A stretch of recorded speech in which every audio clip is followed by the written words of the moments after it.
Thompson. Come on up here. What can I say about this man? He's one of my best friends. He's extremely wise. I so appreciate somebody that when you can sit down and just talk, like literally just in the living room or over dinner and just start crying, talking about the Lord. And to me, that is a sign of somebody that, one, I want to be around, but somebody I also have such a high level of trust when they speak, because Nate is one who knows the Lord and one who is moved by his heart. And so let's welcome Nate. Come on. Hello. Okay, let's start this. I have this idea, and I just wanted to share it with you guys, and we'll just kind of kick it around the room. A few years ago now, Kate and I, we started, we call it FBS. It's Friends Bible Study. And it started just with a couple of friends, and we just started reading through the Bible. And we read through the book of John first. And there was this part in John that I read in John chapter 10 is where we're going to start. And it was just about Jesus being the good shepherd. And there was this part where I heard what he said, I read what he said, and it just felt like he was just saying, like, what do you know of good? And that's all I was just like sitting on. Like, I was like, man, because he talks about being this good shepherd, and he's like, I lay my life down for the ones that I love. And then when I read that, it just was almost like just a blanket thing for humanity of like, what do you know of good?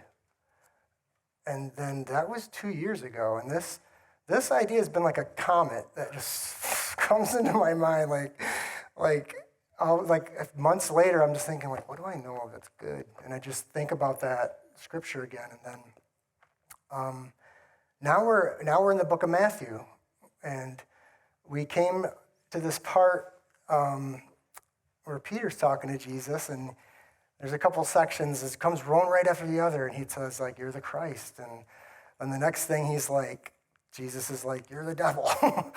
And so we're going to touch on that, but I guess I got a couple things that as we go through it, I want to look at the fact that Jesus is the standard of good.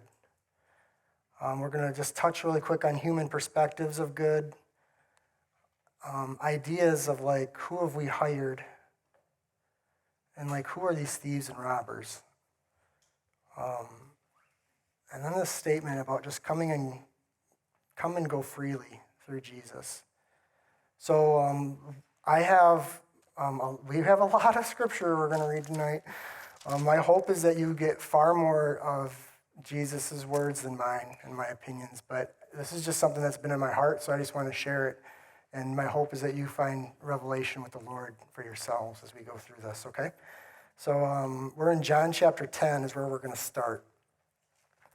It says, "Verily, truly, I tell you, Pharisees, anyone who does not enter the sheep pen by the gate, but climbs in by some other way is a thief and a robber.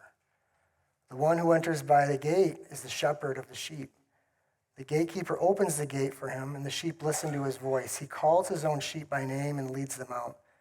When he has brought out all his own, he goes ahead of them, and his sheep follow him because they know his voice. And they'll never follow a stranger. In fact, they'll run away from it because they don't recognize the stranger's voice." Jesus used this figure of speech, but the Pharisees, they didn't understand what he was telling them. Therefore, Jesus said again, "Very truly, I tell you, I am the gate for the sheep. All who have come before me are thieves and robbers, but the sheep have not listened to them. I am the gate. Whoever enters through me will be saved. They will come in and go out and find pasture. The thief comes only to kill, steal, and destroy. But I have come that they may have life and have it to the full." And this is the part right here at 11. "I am the good shepherd. The good shepherd lays his life down for the sheep." That was the part that I was just like, man, like I felt like he was just like, what do you know of good? And then he goes into it and he says, "The hired hand is not the shepherd and does not own the sheep. So when he sees the wolf coming, he abandons the sheep and runs away. And the wolf attacks and scatters the flock. The man runs away because he's a hired hand and cares nothing for his sheep. When I got to that part, I was just like, Lord, who have I hired? And I'm just kicking this around in my head and my heart, like, who have I been hiring? I am the good shepherd. I know my sheep, and my sheep know me. Just as the Father knows me, and I know the Father, and I lay down my life for the sheep.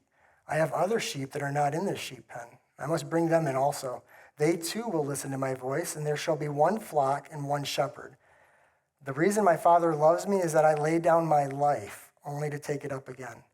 No one takes it from me, but I lay it down on my own accord. I have authority to lay it down and authority to take it up again. This command I received from my Father.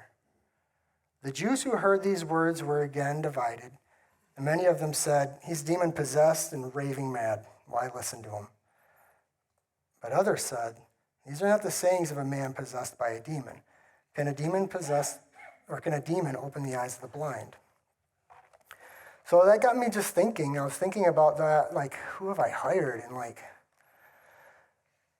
he's talking about the security in him, and I just was like thinking of like just my securities.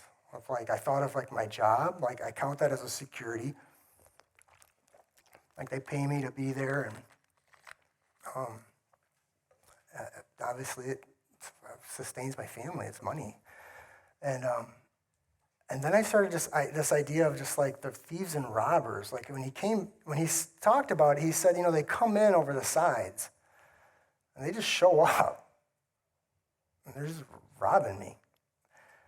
And I was like, what is like some decisions in life that I made that were like, this is a good idea. No. And I had some weird ones for you, like in like 6th grade, I shaved my head one day. I just decided I would shave my head.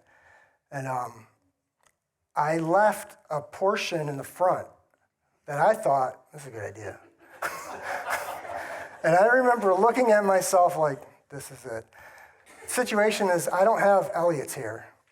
Elliot's hair is just like locks of love level.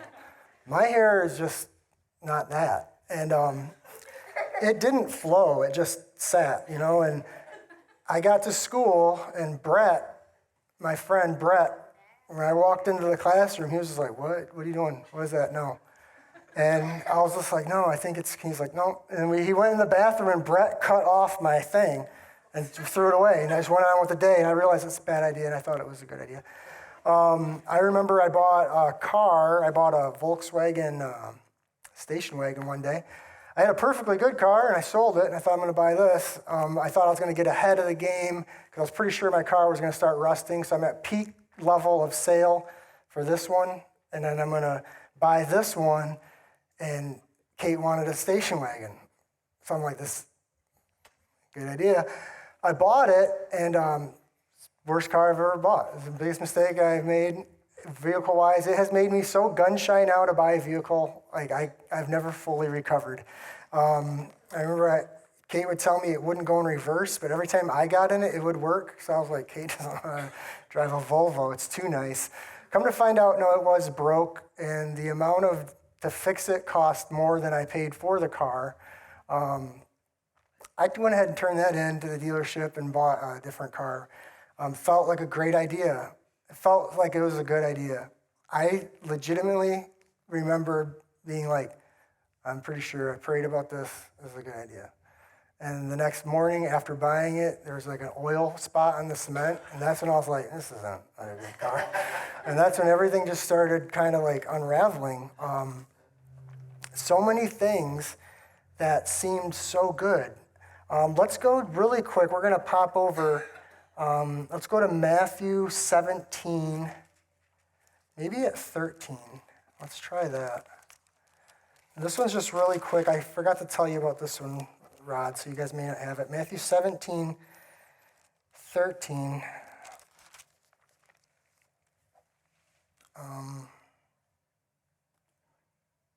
Is it? Oh, no. Matthew 17, 21.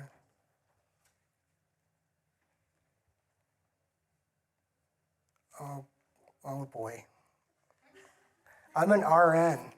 I'm not a pastor, so let's keep that in mind. You're like, I don't know where I'm at, so I'm just going to tell you. There's a spot. Jesus is talking to Peter, and he says to him, "Who do my disciples say that I am?" And he's like, "Well, some say you're a prophet, and others are like you're like Elijah, or you're like John the Baptist." And then he says to Peter, "Who do you say that I am?" And Peter's like, "You're the Christ. You're the Son of God." And Jesus says, "No man revealed that to you. That was revealed to you by my Father." And then you move forward, not far forward. And then Jesus starts telling him about his death. It's one of the first times he starts to talk about his death. And Peter says, "Heaven forbid it, Lord, that this should happen to you." And Jesus says, "Get behind me, Satan." He says that you see merely from man's perspective, not from God's perspective. That's what brought me back to this. So, like I said, 2 years ago, we're in John. 16:13. There it is. Okay, was I pretty close? That was pretty good. Okay, when we read that a few weeks ago, a month or so ago, that's what brought me back to this, because it was like when Jesus says you see things from man's perspective, not God's perspective. And I felt again the Lord being like, "What do you know that's good? Like, what do you know of it, Nate?" Because you have your perspective. You have where Peter's like, one moment he has heaven's perspective, and Jesus is like, "You see it, you're doing it." And then the next moment he's like, "Oh, Peter, this is man, the perspective of men, of humanity, of earth."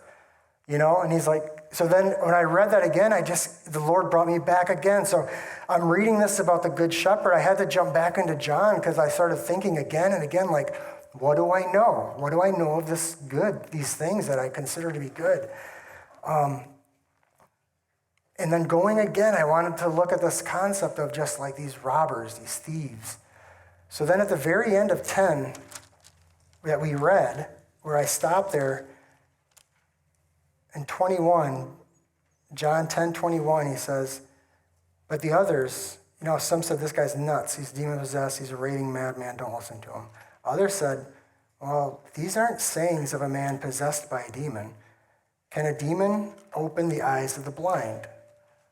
And then I was just like, where are we at with this? Because I hadn't read John in a couple of years almost. So let's go to chapter 9. So we're going to read through this, and we're just going to kind of look at some stuff.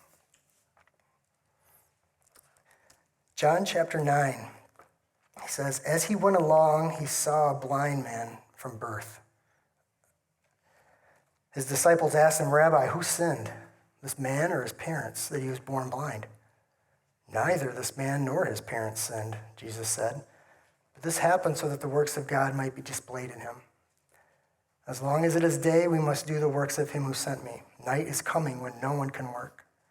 While I'm in the world, I am the light of the world.' After saying this, he spit on the ground, made some mud with his saliva, and put it in the man's eyes. 'Go,' he told him, 'wash in the pool of Siloam.' This word means sent. So the man went and washed and came home seeing. His neighbors and those who had formerly seen him begging asked, 'Isn't this the same man who used to sit and beg?' Some claimed that he was. Others said, 'No, he only looks like him.' But he himself insisted, 'I am the man.' 'Well, how then were your eyes open?' they asked him. He replied, 'The man they called Jesus made some mud, put it in my eyes, and told me to go to Siloam and wash. So I went and washed, and then I could see.' 'Well, where is this man?' they asked him. 'I don't know,' he said. They brought him to the Pharisees, the man who had been blind. Now, the day on which Jesus made the mud and opened the man's eyes was on the Sabbath. Therefore, the Pharisees also asked him how he had received his sight. 'He put mud on my eyes,' the man replied, 'and washed, and now I see.'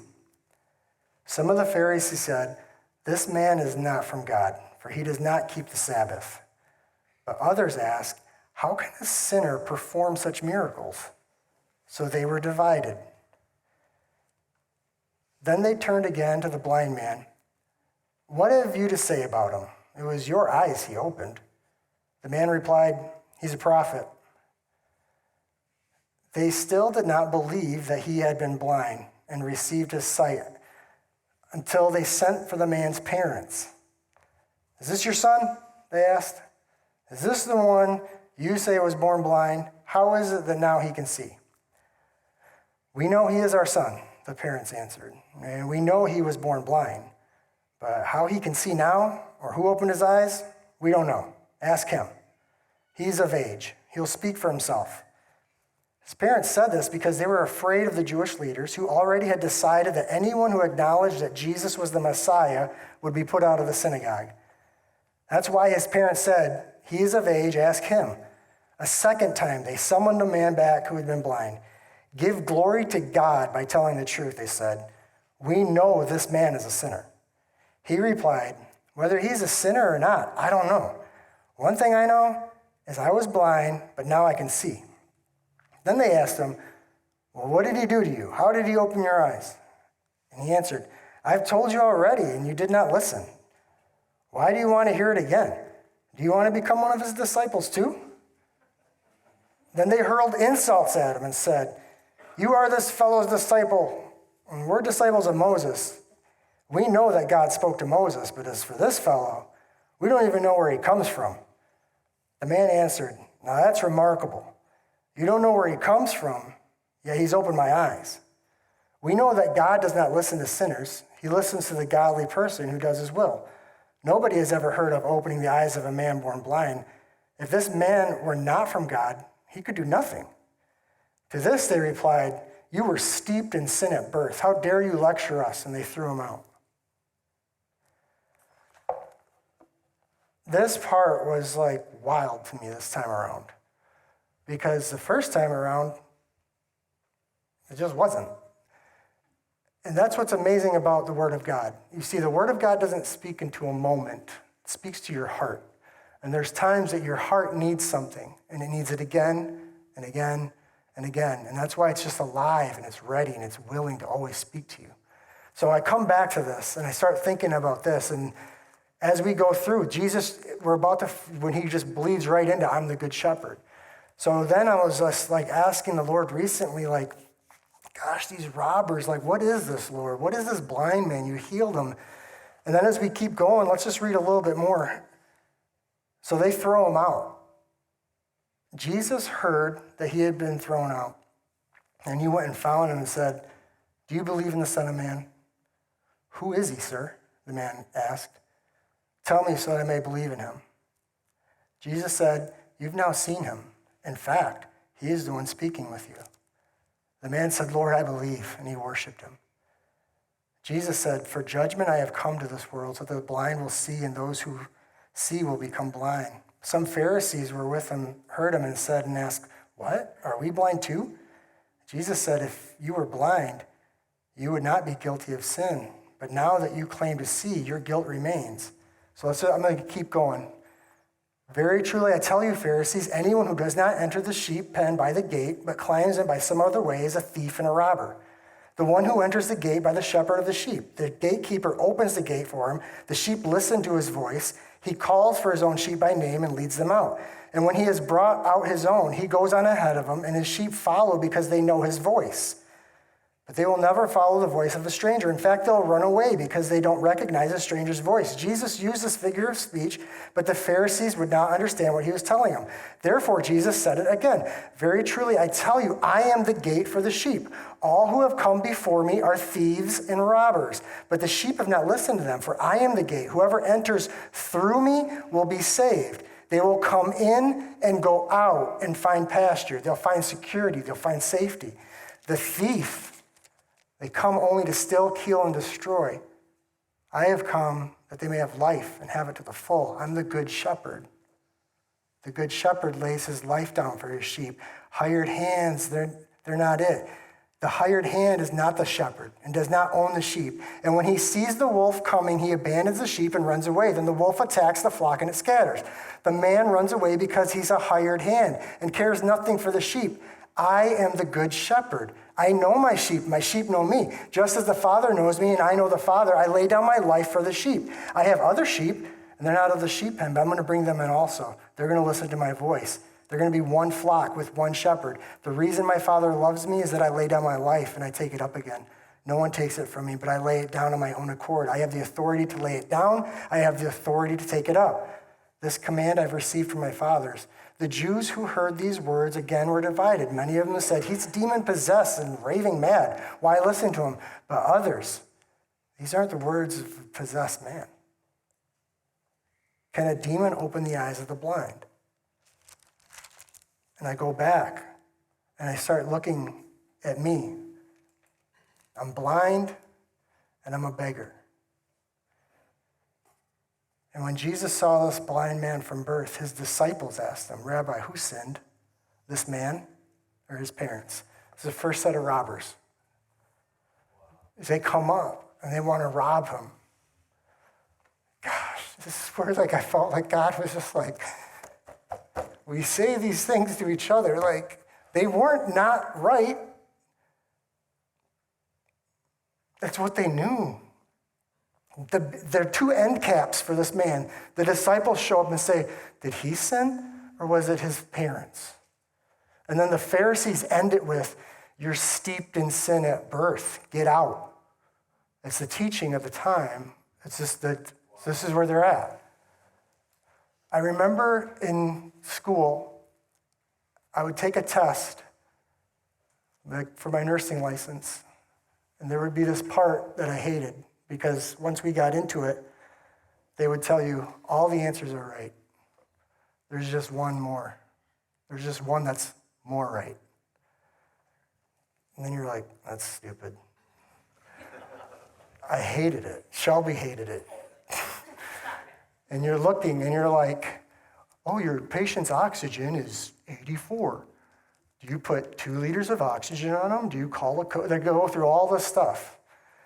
And one of the answers, I'm like, I think I have the more right answer. Just check the finger probe and see if it's even on their finger, because half the time it's laying on the floor. But that wasn't an option. So then I'm more confused because I'm like, gosh, I think I have the most right answer. You know? His first robbers show up. And then Jesus is the more right answer. But now we got a situation because we can see it. We're looking back. They're in real time. We're reading about this. Jesus says, no, neither. It wasn't him and it wasn't his parents. This happened so that the works of God might be displayed in him. As long as it's day, we must do the works of him who sent me. Night is coming when no one can work. While I'm in the world, I am the light of the world. Jesus' answer was systemic. It was everywhere. It wasn't him. It was an idea. He is the blind. He is the naked. He is the broken. He is humanity broken. And then we get stuck. I get stuck because I'm like, why would God make him blind? But scale out. Jesus is saying, no, it's neither. It's not the sins of him or his parents. It's the sin. It's the sin. And then he's like, this happened so that the works of God might be displayed in him. Something else I read in John, when a Pharisee asked him, what is it to do the works of God? Jesus' answer was to believe in the one whom he sent.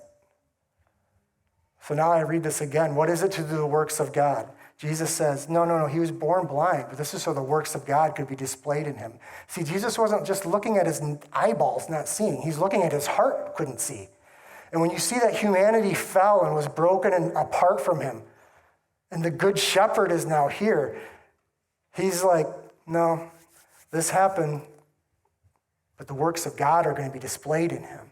So then Jesus walks up to him, spits on the ground, makes some mud, puts it in his eyes, tells him to go wash off.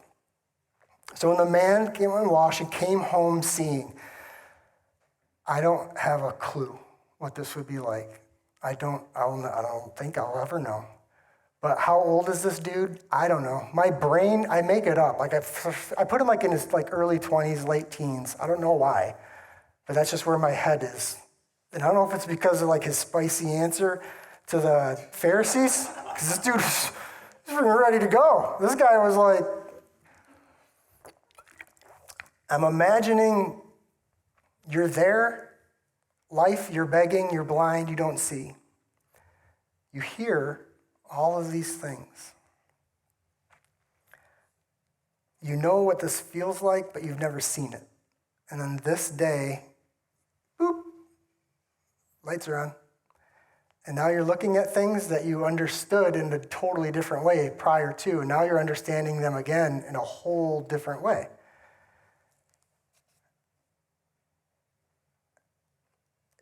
Hold on to this. Jesus put mud on his eyeballs, and then he said, go, wash in the pool of Siloam. The man got up, found his way to this pool, rinsed off. He can see. Second set of robbers show up, his neighbors, and those who formerly seen him begging. Isn't this the same man who used to beg? And they're like, no, they ain't him. Oh, it's offensive, right? This dude's been laying there, I don't know, in my brain, 20 years. We're walking past them. Can you imagine, like, you know people's voices. You've never seen them, but he knows their voices. He knows that cart. Oh, here he comes. He can hear it coming. He's been sitting there for however many years. Now society, his neighbors, his community, all of his everything, they're just like, I don't think that's him. And some of them are like, yeah, I think it is. And he's like, it is me. And now he's putting a face to a voice that he knows. And Ethan's like, that ain't Nate. And I'm like, this is you. I know, I hear you, now I see you. And so he's just like, no. And this good thing has happened to him. He's perceiving this to be the best thing. And they're robbing him from it. They're like, yes, really? Is it you? And he's like, yeah, it is. So we start going some more. And they're like, well, who did this to you? It's like, it's a man they called Jesus. So now us Christians, we're starting to get a little bit fired up. We're like, yeah, Jesus, healing them. Take him to the Pharisees, let's go! So we're like, okay. So they take him. Another set of robbers, the Pharisees. Gosh, when I read it this time, I just wondered about like the idea of just like establishment, like government, like this heading over the Jewish people as like now all of a sudden you're getting into a whole different sect of people, because now we had kind of like some strangers just show up in his life and be like, why is he terrible at life? Is it his fault or is it his parents' fault? Is it just his history? Did he just come from nothing and he's just remaining nothing? Just robbing him. And then his community is like, yeah, I don't know if it's him or not. I wasn't really invested in him the first time. Gave him some quarters. I don't know, threw it his way. Now he could see, but it might not even be him. I don't know. And he's hoping for everything from them, because what if he's just like, no, I'm pretty sure when I can see, I'm going to be able to hang out with them. I'm going to all of a sudden have a whole new grip on life, because this is going to be such a good thing. And they're like, I don't know. I mean, maybe we'll see how it works out. Let's go to the Pharisees. So now they show up at more of a government type setting in my mind, or just the establishment, the religious establishment of what they know as like truth. It's the truth. They're preaching like the Old Testament, which is Jesus. So now you've got that walking around. He already showed up a little bit. So then they're like, this is crazy. This probably shouldn't have happened to you on this day.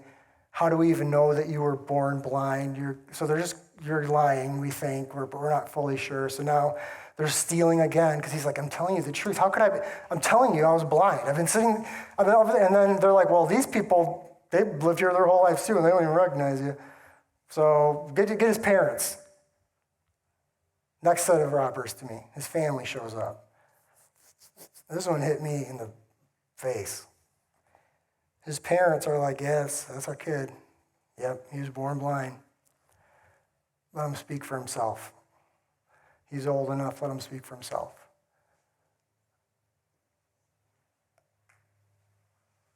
Because they were afraid that they would be removed from that. Because they were afraid of what the Pharisees already said.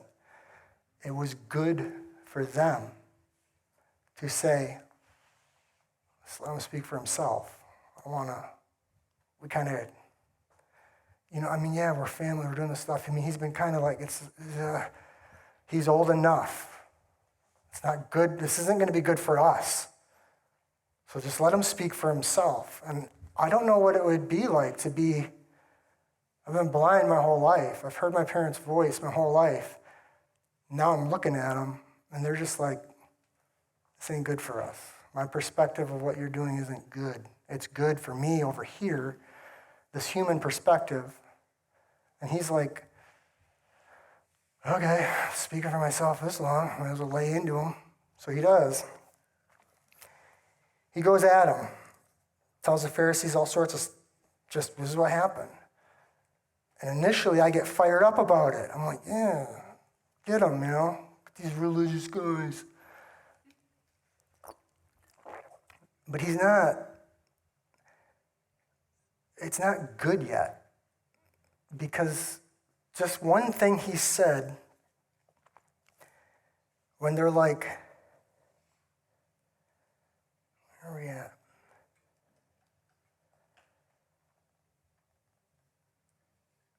When they ask him about Jesus, the man replied, he's a prophet.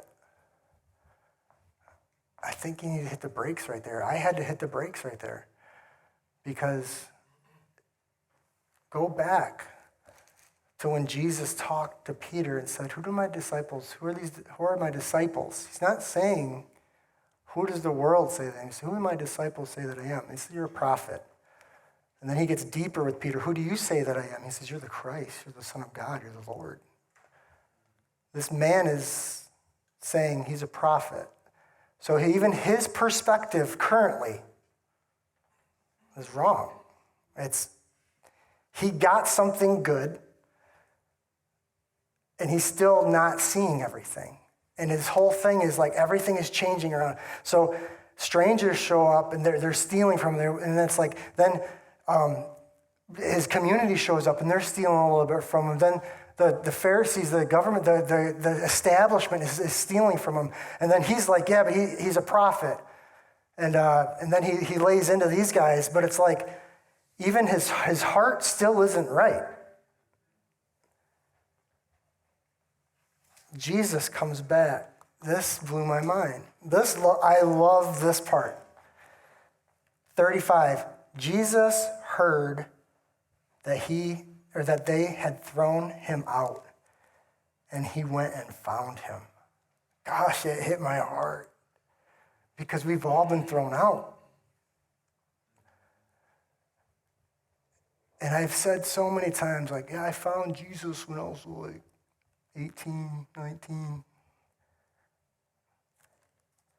When Jesus heard that I had been thrown out, he came and found me. And I've got things in my life that I perceive as good, because that's how I see it to be. And I think, well, this isn't good, or this is good, and this is good. And even like moments where Jesus came cruising through, and he gave me sight. But then I'm still looking at these things that I'm pulling my identity from, because what are they stealing? They're stealing him. They're not stealing like these things. Like, we barter back and forth through life. Like, I bartered with this lady for this car. I gave her money. She gave me the car. She robbed me. And I ended up with a car. I was like, this thing is busted. But in the moment, I'm like, oh no, this is good. Look, I saved $200. She's like, I made $3,000. We barter back and forth though. I barter with my job, because I tell them, if you pay me this much money, you get Me. So I come in there. But we don't view certain things as like robbing and thieving because we look at it like, no, this is good for me. It's good. It's good. It's good. And then Jesus is like, but your human perspective, you're seeing this from this human perspective. And he's like, where am I at? I'm the good shepherd. So we keep going, and then Jesus is like, yeah, I heard you got thrown out. This part, do you believe in the Son of Man? Now Jesus is addressing what he was addressing with his disciples. This happened so that the works of God could be shown, like the whole earth. Before the foundations of the earth, he had a plan to redeem us back unto him. It's more than the moment of what we view as good.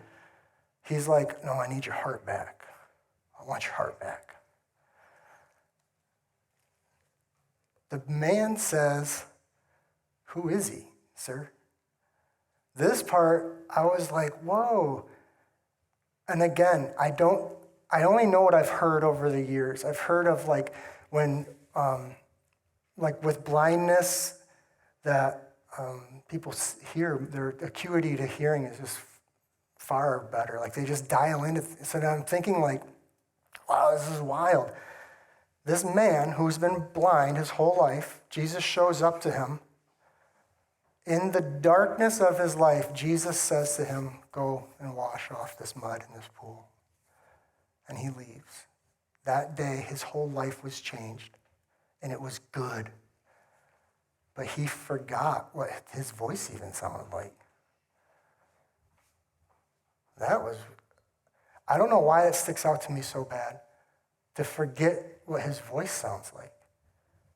But he got something so good from him. And to think of like the very thing that maybe one of the things that he felt was holding him back. Like if only I could have this, these strangers, I'd see them, they'd see me, we'd have a good relationship. My community, they would pull, oh man, I'd be able to give so much to my community with my identity and all this stuff. And oh man, this area of like structure of leadership and all this stuff, I could give so much to all this stuff. Nothing. And then the very one who gave him the sight that he viewed as so good, he didn't even recognize his voice. And Jesus is like, oh, you've seen him. In fact, he's the one that's speaking to you right now. What a fun way for me to hear Jesus be like, let me just remind you then. Because it's too easy to lose. It's too easy for these good things, because they are good things. But they're not the good thing. They're not him. So then Jesus is like, oh, just let me tell you that it's me. And he says to him, do you believe in the Son of Man? And this guy's like, who is he? Tell me so that I can believe in him. And Jesus said, oh, you've seen him. In fact, he's the one speaking to you. The man says, Lord, I believe. And he worshiped him. And then Jesus goes into, I am the good shepherd. Anything else, isn't it? Like, we move, we go, and I feel like he's like, if you can just move through me, this gate, this narrow gate is me. You're going to find good pastures. And then the part that I loved is when Jesus was like,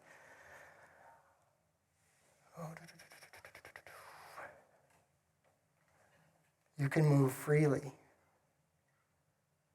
can move in and you can move out through me. And then I started thinking, I got all these good things. And it's like these thieves and robbers, I've had portions in my life where I'm with the Lord and I hear him.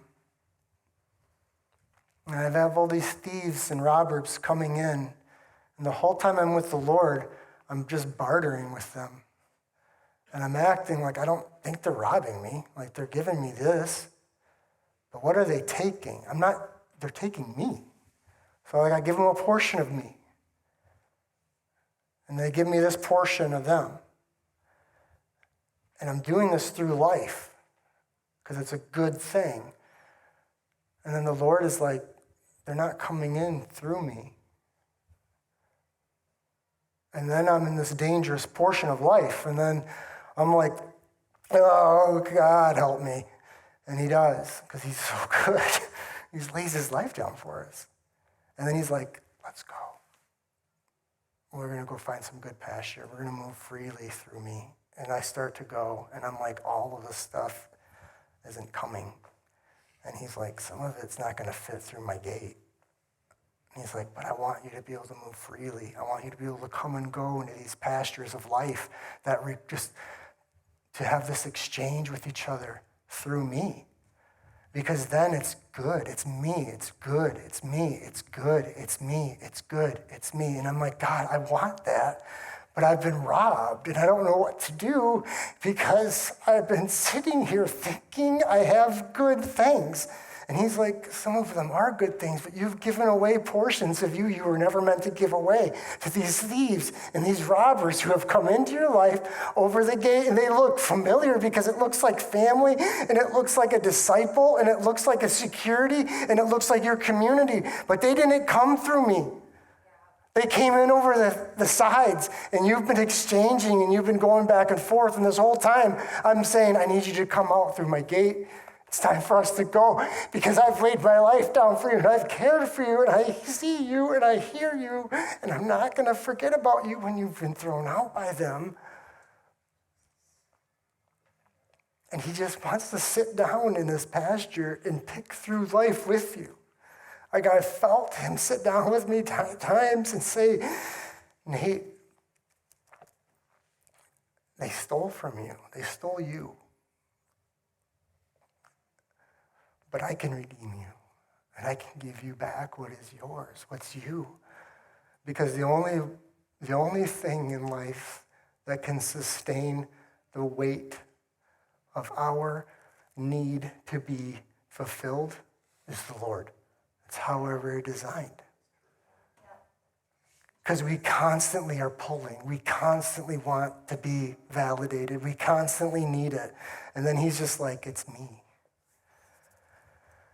Because I designed you for that. I designed you to be in me, and I designed it so I'm in you. It's like, and then these robbers come. And we have an idea. I've had an idea that, well, he's just not going to do that. He's going to protect me. But then it just looks so different than how I think it is. Because my view of what's good. And this human perspective that we hang on to so tightly. And the Lord himself was like, Peter, you merely see from this human perspective, not from God's perspective. And when I reread Jesus, just reminding me, I am the good shepherd. I know my sheep, and my sheep know me. Just as the Father knows me, and I know the Father, I laid down my life for my sheep. I have other sheep. I'm going to bring them into this pasture. Prior to that, at verse 11, he says, I am the good shepherd. The good shepherd lays down his life for his sheep. The hired hand is not the good shepherd and does not own the sheep. When he sees wolves coming, he abandons the sheep and runs away. And the wolf attacks the flock and scatters it. And then I'm trying to understand this wolf, this idea of it was just interesting to me. If I even go above that, and he's talking about at verse 10, the thief comes to steal, kill, and destroy. And I know it's the devil. I know it's the enemy of God. But man, it can look different when I read through chapter 9 and I see a thief robbing me. When all of a sudden one day I could see this gift from the Lord. It wasn't not from the Lord. And these good things in life. And I'm just like, God, I don't know. I don't know what to do sometimes because there's so many questions of whoa, now I got more questions. Thanks a lot, God. Because now I'm like, what's good? I don't know. So then I'm and I just hear him just saying in 10,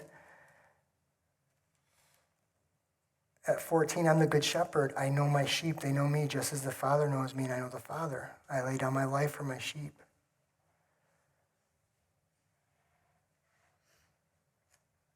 And he says that we can move in and out and find good pasture. And that to me was like just this reminder of the Lord of like, you hear my voice, hear my voice. And let's start moving in and out through me. Sit down with me, be in my word. This is his voice. You can go from being blind to being able to see, and everything can look good, and you still don't hear his voice. Just like this guy. The very person who gave him his sight, he didn't recognize his voice, however many days later.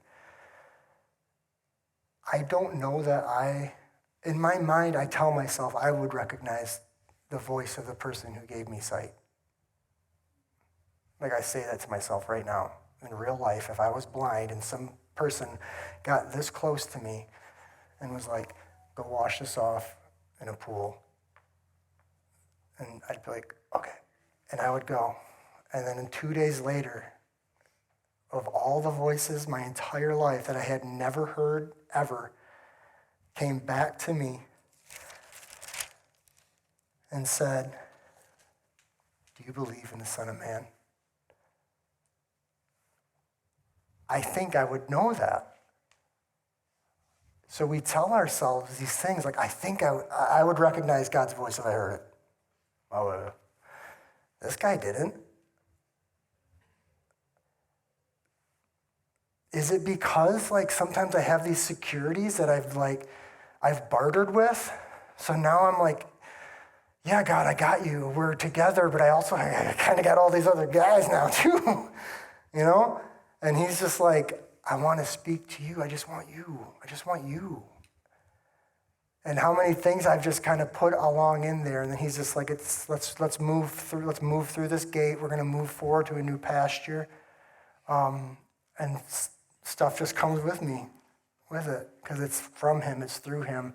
And then these robbers lock me up, and then I feel like it's those moments where I have to stop, and I sit with the Good Shepherd, and we just start picking through things together. And some things I believe he's like, this is good. But again, you've given so many portions of yourself to these other ideas that you've lost sight of that, and I want to restore that in you. Or no, this isn't good. And you've put your identity in this thing, and now you've been let go, you've been fired from it, and it's all you know to be. And now you're struggling, and you feel like you don't see and you don't hear and all these things, and because this good thing, your perception of a good thing has been robbed again from you. The very thing that they gave you, they took back. Like our communities and all this stuff. And that's what I've been kicking around, guys, this past couple months. I'm just like, Lord, I need you to be my good shepherd. I want you to be my good shepherd, God. I want to slow down. I want to get eyes on these robbers. Me. Lord, I don't want to rob people. Man, God, forgive me for robbing my friends, for being a thief, for being one of the ones that... In all of this, though, I just see his grace, and I just see his love for me, because even in that, the moment of him coming to that blind man and healing him, and then him just saying, oh, I heard you got thrown out. I just wanted to follow up with you. And then for me to be like, I don't even know your voice right now. And he's like, well, you're looking at me. See me. See me that I'm your good shepherd. I wonder that sometimes I have needed to go back. I'm reminded of like back here, this portion back here, where the Israelites would build these altars as they went places. And they were established as this moment is true. And then they start traveling. And then they're wandering, they're somewhere. I've wondered too many times, the Lord has been like, look back, because we're mixed up right now. Like, you're everywhere. You need to start, you can backtrack with the Lord. I have. Like, in the way of, like, the Lord is like, the last part that was true for you with me is, like, a few years ago. And I'm just like, yeah! Look at what I'm bringing to the community. And he's like, what are you bringing to the community? He's like, you need to back this bus up because this altar we built together was true.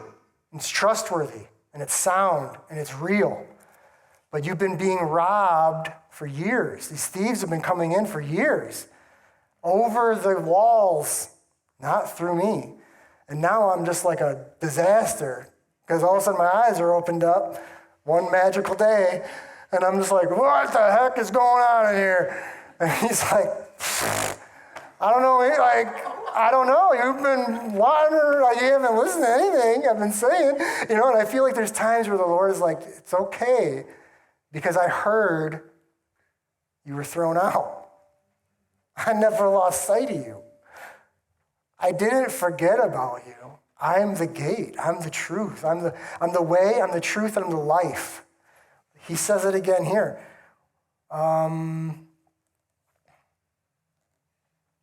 We've read too many scriptures for me to know where I'm even at.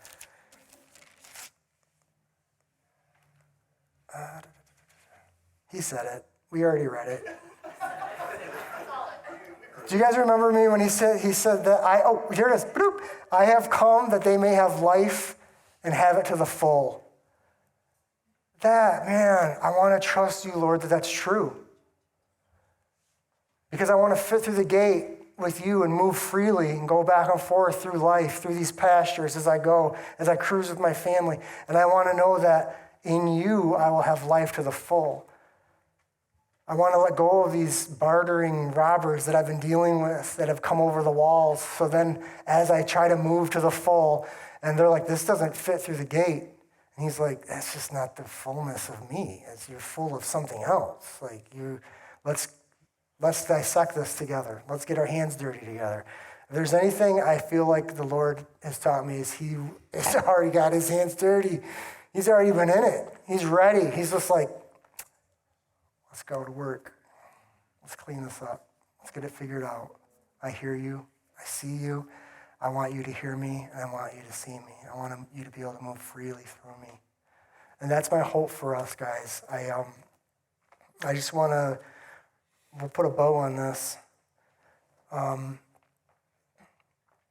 Finding good pasture, it's finding his rest. It's like security in him. It's like a security that disciples aren't going to bring you.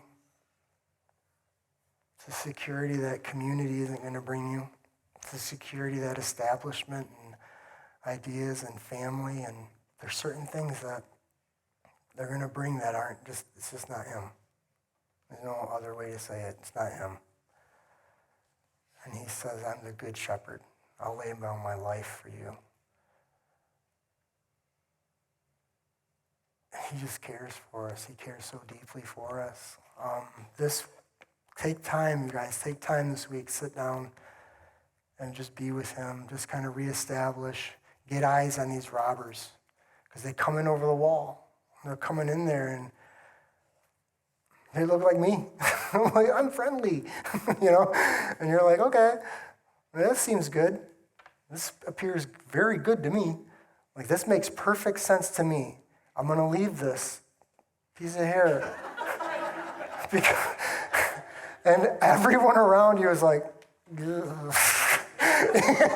I'm just like, let's go.